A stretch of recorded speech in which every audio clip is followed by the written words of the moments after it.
सुनना।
अनेकों दिव्य आत्माओं की जन्म स्थली है। पर आज मैं आपको कथा सुनाऊंगी भगवान विष्णु के उस अवतार की जिनके अवतरण से मैं पावन हो गई सदा सदा के लिए। मां कौशल्या की गोद में जन्म लिया मर्यादा पुरुषोत्तम श्री राम ने अधर्म के नाश के लिए, धर्म की विजय के लिए। किंतु उन्हें अयोध्या त्याग 14 वर्ष के वनवास पर जाना पड़ा। पुनः वो घड़ी आई जब सीता माता के साथ उनका पुनः आगमन अयोध्या में हुआ। हर्ष था चहुओर और उल्लास था हर दिशा में। वो घड़ी बस आने को थी जिसकी प्रतीक्षा में मैं विद्वल थी जाने कब से। प्रभु राम का राज्याभिषेक बस होने को था, हर कहीं उत्सव था। पर इस उल्लास पर दुविधा की कालिमा छा रही थी। श्री राम प्रसन्न नहीं थे। राज्याभिषेक का कोई उत्साह उनके चेहरे पर नहीं था। उन्हें राज्य का लोभ नहीं था, सिर्फ अपनी प्रजा की चिंता थी। सबके मन में एक ही प्रश्न था, कौन हल कर सकेगा श्री राम की इस दुविधा को, मिटा सकेगा इस अंधकार को। किसके तेज से छट जाएगी ये क्रांति? अरे वही जिसके वंशज है श्री राम, जो स्वयं सशरीर धरती पर पधारेंगे श्री राम को राम राज्य समझाने।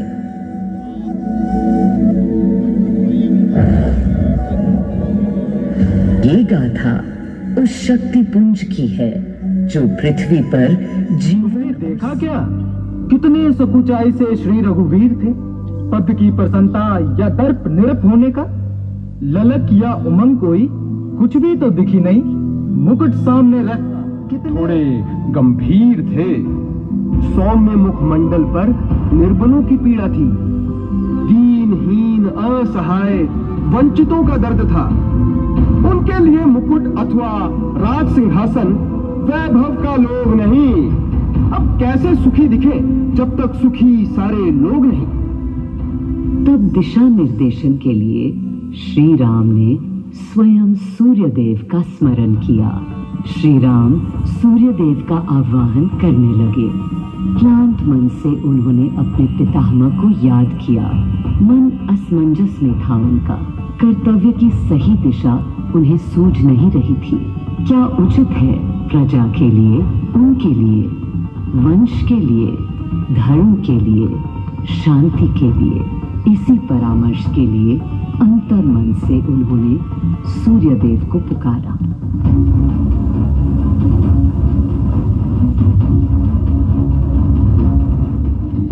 मैं अयोध्या पवित्र से पवित्रतम हो गई हूँ। आज स्वयं श्री राम ध्यानरत हैं, मर्यादा पुरुषोत्तम आवाहन कर रहे हैं, उन सकारात्मक शक्तियों का संचार कर रहे हैं जो उन्हें, मुझे और मेरे यानी अयोध्या के हर निवासी को अनंत काल तक सही दिशा दिखाएंगी। सशरीर पधारे अयोध्या की धरा पर।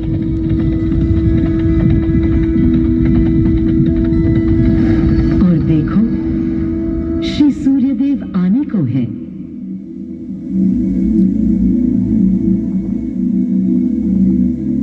उनकी पहली किरण के स्पर्श से कलियां एक एक कर खिलने लगी। जीवन की कांति हर ओर धीरे धीरे फैलने लगी।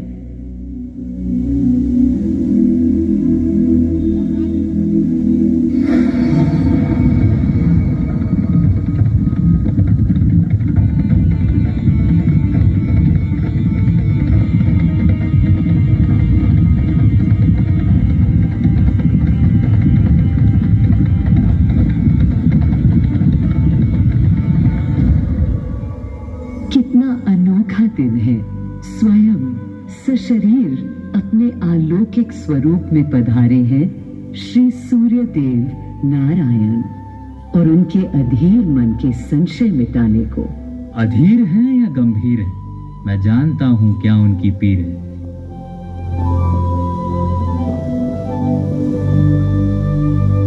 मां कौशल्या को प्रणाम।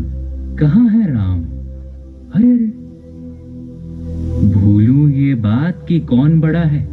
आज्ञा हो तो आपके चरण छू लूं। अरे नहीं नहीं, ये क्या करते हैं आदि पुरुष?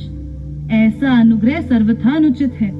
राम वंशज हैं आपके, क्यों पाप का भागीदारी बनाते हैं पितामह?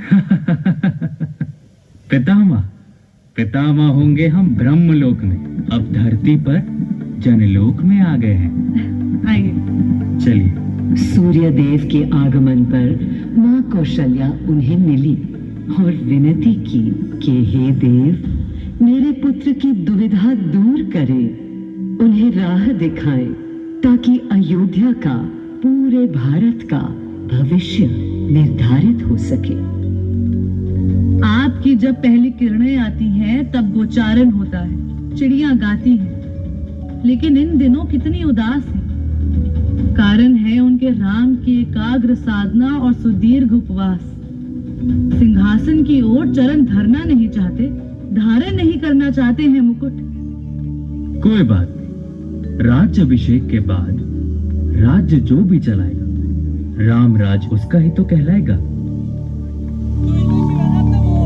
मैं आ चुका हूं तपस्वी राम। मनस्वी राम, अपने नेत्र खोलो।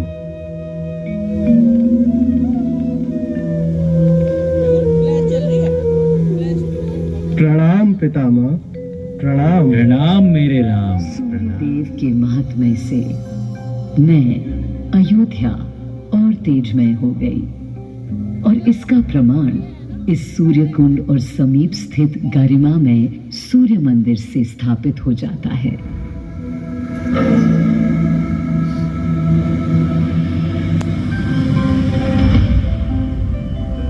मैं अयोध्या इस हर्ष से भूली नहीं समाती कि मेरी ही धरती पर राम राज्य की आधारशिला रखी गई।